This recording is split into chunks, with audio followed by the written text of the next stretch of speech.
আমার অভ্যাস একটা লম্বা ছুটি পেলেই বেরিয়ে পড়া শহর থেকে বাইরে কোথাও বেড়াতে। লোক আমায় বলতো ভবঘুরে। পুজোর ছুটি হতেই মা বললেন, সচি, এবার আর কোথাও যাস না, পুজোটা কলকাতাতেই কাটিয়ে দে। আমি বললুম, আমি মধুপুরে যাব মা, বলে সব ঠিক করে রেখেছি। তুমি বাধা দিলেই একটা কিছু গণ্ডগোল বাঁধে। বেড়াতে যাওয়ার ছাড়া তুমি তো জানোই যে আমার অন্য কিছু আর ভালো লাগে না। তুমি দয়া করে আর ও কথা নিয়ে তুলো না আমার সব কিছু। অগত্যা মা চুপ করে গেলেন। আমিও তোড়জোড় শুরু করলাম। অফিসের একটা মারোয়ারি ভদ্রলোক মধুপুরে সম্প্রতি বিরাট একটা বাড়ি কিনেছেন, সেখানেই যাব ঠিক করেছি। ভদ্রলোকের বাড়িতে মালি চাকর বাকর থাকে, তাই কোনো অসুবিধা হবে না। খুব নির্জন জায়গা, আশপাশের প্রাকৃতিক দৃশ্য ভারী মনোরম। সঙ্গে মোটঘাট বিশেষ কিছু নিলাম না, শুধু একটা সুটকেস, বিছানা আর কিছু বইপত্র নিয়ে বেরিয়ে পড়লুম। ট্রেনে উঠে যেন হাঁপ ছেড়ে বাঁচল। শহরের কোলাহল ছাড়িয়ে ট্রেন চলেছে মাঠঘাট বনবাদার পেরিয়ে, যেন বেশ লাগছিল। সন্ধ্যার আগেই গন্তব্যস্থলে পৌঁছলুম। একটা টাঙা গাড়ি দিব্যি ফুরফুরে হাওয়াতে খেলতে খেলতে প্রকাণ্ড বাড়ির সামনের গেটে দাঁড় করলুম। বাড়িটার নাম বিশ্রাম। এমনিতে দেখতে চমৎকার, 3-4 বিঘের উপর জায়গাটা। সামনে বাগান আছে বটে, কিন্তু গাছগাছরা যেন কেমন যেন ঝুপড়ি হয়ে গেছে। চাকররা সবাই ছুটে এসে টাঙা গাড়ি থেকে জিনিসপত্র নামিয়ে নিল। সামান্য একটু গুছিয়ে গাছিয়ে হাত পা মুখ ধুয়ে বারান্দায় এসে বসলুম। চা পান করতে করতে প্রাকৃতিক দৃশ্য দেখতে লাগলুম। সূর্য ডুবে গেছে অনেকক্ষণ, গাছে গাছে অন্ধকার নেমে আছে। স্বর্গীয় জমিদারের গাছের শখ ছিল মায়েরই। এই ধরনের গৃহ সংলগ্ন বাগানে এত রকমারি ফুল ফলের গাছ খুব কমই চোখে পড়ে।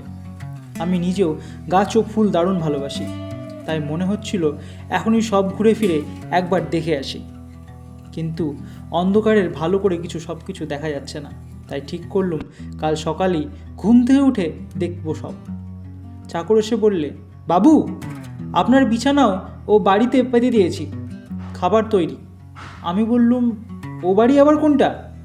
সে বললে, আগে এ বাড়ি তো চাবি দেওয়াই পড়ে থাকে। এই যে বাগানের ওপাশে ছোট বাড়িটা দেখছেন, ওটাই। ওপরে 2খানা ঘর, বাথরুম সব আছে। কেউ এলে ওখানেই থাকে। আমরা সব নিচের তলায় থাকি। এত বড় বাড়িতে কি একা শোয়া যায়? আমি বললাম, না না, আমি এই বাড়িতেই থাকবো। সব সুন্দর খোলামেলা জায়গা, ফুলের গন্ধে ভরপুর। আমার খাবার এখানেই এনে দাও, আর 1 কুজো জল, ব্যাস, আর কিছুই লাগবে না। চাকরটা একটু অবাক হয়ে আমার মুখের দিকে চেয়ে বললে, বেশ বাবু, যা বলবেন। তাহলে শোবার ঘরটা একটু ঝাড়পুছ করে ঝেড়ে রেখে দিই আপনার জন্য। রাত 10টার মধ্যে খাওয়া দাওয়া সেরে শুয়ে পড়লাম। নির্জন নিস্তব্ধ জায়গা। সন্ধ্যাতেই মনে হয় যেন কত গভীর রাত হয়ে গেছে। মাঝে মাঝে রাস্তার কুকুরগুলো ডাক আর একটানা ঝিঝি পোকার শব্দ ছাড়া অন্য কিছু কানে যাচ্ছে না। বেশ অঘরে ঘুমিয়ে পড়েছিল। ঘুমের মধ্যে মনে হলো আমার মাথার কাছে কে যেন দাঁড়িয়ে আছে। মনে মনে ভাবলাম, এত রাতে কে বাবা? নিশ্চয়ই চোর। ধর্মড়ি উঠে বসে, কে কে বলে চেঁচিয়ে উঠলুম। দেখলুম কে যেন বারান্দায় স্পষ্ট যেন দাঁড়িয়ে আছে। সে বললে, কি মুশকিল, ভয় পাচ্ছেন কেন? ভাবলুম বোধহয় বাড়িরই কেউ হবে। বললুম, মুশকিল তো, রাত দুপুরে এখানে কি দরকার তোমার? সে বললে, দরকার একটু ছিল, আপনি এত গাছ ফুল ভালোবাসেন তাই।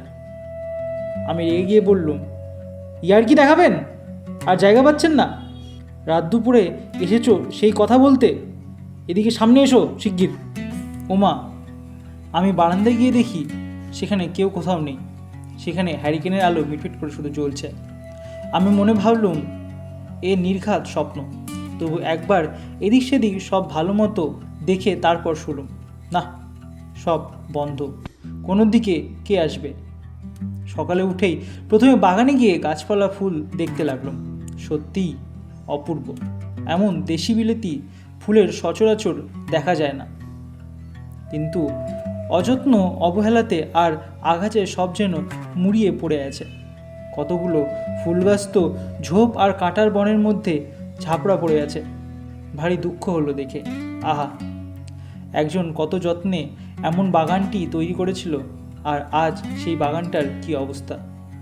পাঁচিলের গায়েও কত নাম না জানা গাছ লেগে আছে। সারা সকালটা ঘুরতে ঘুরতে সব দেখতে দেখতে বেশ কড়া রোদ উঠে পড়ল। দিনের আলোয় বাড়িটা ভালো করে সব দেখলুম চেয়ে বসে। সত্যি আগে যার বাড়ি ছিল সে মৃত জমিদারের শখ ছিল বটে। যাকে বলে সত্যি শৌখিন লোক, তাই ছিল তিনি। আসবাবপত্র, ছবি ও ছবির ফ্রেম থেকে সব কিছুই মধ্যেই শিল্পী মনের পরিচয় রয়েছে। শুনেছি জমিদারের নাকি কেউ ছিল না, আত্মীয়রাই বাড়িটা বেচে দিয়েছে। না জানি জমিদার বেঁচে থাকলেও কি সোনার না ছিল বাগানটা। পরদিন রাত্রে আবার যথারীতি খাওয়া দাওয়া সেরে শুয়ে শুয়ে হ্যারিকেনের আলোয় একটা ম্যাগাজিন নিয়ে পড়তে লাগলুম। হঠাৎ গতদিনের মতো মাথার কাছে সেদিনও কে যেন এসে দাঁড়ালো। আমি কিছু জিজ্ঞেস করার আগেই তিনি বললে, ভয় পাবেন না, আমি একটা কথা বলতে চাইছি আপনাকে। এই বাড়ি একদিন আমারই ছিল। আমি কিংকর্তব্যরূপ কি জিজ্ঞেস করব কিছুই ভাবতে পারছিলাম না। চোখের সামনে দেখি একজন ভদ্রলোক দাঁড়িয়ে। এই বাড়ি ছিল বলছেন? তবে তবে কি ইনিই সে? ভদ্রলোক বলে যেতে লাগলেন, দেখছেন মশাই বাড়িটার দশা, বাগানটার মায়াও আমি এখনও এখান থেকে যেতে পারিনি, বিশেষ করে একটা খুব দামি ও দুষ্প্রাপ্য ফুলের গাছের জন্য। সেটা আমি অনেক টাকা খরচ করে অনেক কষ্টে জাপান থেকে আনিয়েছিলাম। সেই ফুলের গাছটা গেটে ঢুকতেই ডান দিকের ঝোপটার ভেতর দেখতে পাবেন। হ্যাঁ হ্যাঁ, আপনি দেখবেন, তাতে একটা ফুল ফুটেছে। রঙটা স্কাই ব্লু, মানে আকাশি রঙের, বুঝলেন না? বুঝবো আর ছাই, ভেতর অবধি গলা শুকিয়ে তখন কাঠ হয়ে গেছে। বেঁচে আছি কি মরে গেছি তাও বুঝতে পারছি না। তা তোমার কথা কি বুঝবো? ফ্যাল করে তার দিকে চেয়ে রইলুম। জমিদার ভদ্রলোক বলতে যেতে লাগলেন, হ্যাঁ মশাই, এই কাজটা আপনাকেই করতে হবে। আপনি তো আমার মতোই গাছপালা প্রেমিক, এর কদর আপনি বুঝবেন। এই ফুলের গাছটা আপনি যখন যাবেন সঙ্গে নিয়ে গিয়ে আপনার বাগানে পুঁতে দেবেন। একটু যত্ন করলেই গাছটা নিশ্চয়ই বাঁচবে। আপনি নিয়ে গেলে আমি মনে ভারী শান্তি পাব। সে সময় আমি হ্যাঁ বলেছিলাম কি না বলেছিলাম সে কথা কিছুই আমার মনে ছিল না, কিন্তু সকালে উঠে দেখি আমার গাছের কথা স্পষ্ট মনে আছে, আর আমি খাটের নিচে উপুর হয়ে পড়ে আছি। কাউকে কিছু না বলেই সোজা চলে গেলুম গেটের কাছে। লোকটা তো মরে ভূত হয়ে গেছে, কিন্তু গাছটা বাঁচাবার জন্য এই চেষ্টাটা সত্যি কি না তা দেখব আমি। ওমা, সত্যিই তো, ঝোপের মাঝে সুন্দর নীল রঙের স্পষ্ট একটা ফুল ঝুলছে। সত্যি অপূর্ব, এমন ফুল আমি জীবনেও কোনোদিন দেখিনি। মালিকে ডেকে বললুম, এই গাছটা ফুল সময় তুলে দাও, তোমার বাবুকে গিয়ে আমি বলবো। মালিও অবাক হয়ে ফুলটা দেখে বললে, সত্যি বাবু, এমন চমৎকার ফুল কই একদিনও তো চোখে পড়েনি। আমি বললুম, চোখে আর পড়বে কেমন করে? যাই হোক, গাছপালাগুলো একটু দেখো, বুঝলে? মালি ঘাড় নেড়ে সম্মতি জানালো।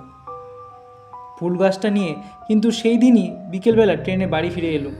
পরে শুনেছিলাম আমার দেখা মৃত জমিদার হুবহু ওই রকম দেখতেই ছিল, যাকে আমি রাত্রে অন্ধকারে দেখেছিলাম। কিছুদিন পরে আবার অনেক যত্নে আমার বাগানে আবার গাছটাকে ফুলে ফুলে ভরিয়ে তুললুম। এরপর যখনই আমি আকাশি রঙের ওই ফুলগুলোর দিকে তাকাতাম, আমার মনে পড়তো সেই প্রকৃত প্রেমিক জমিদার ভদ্রলোকের এক কথা, ঈশ্বর ওনায় শান্তি দিও।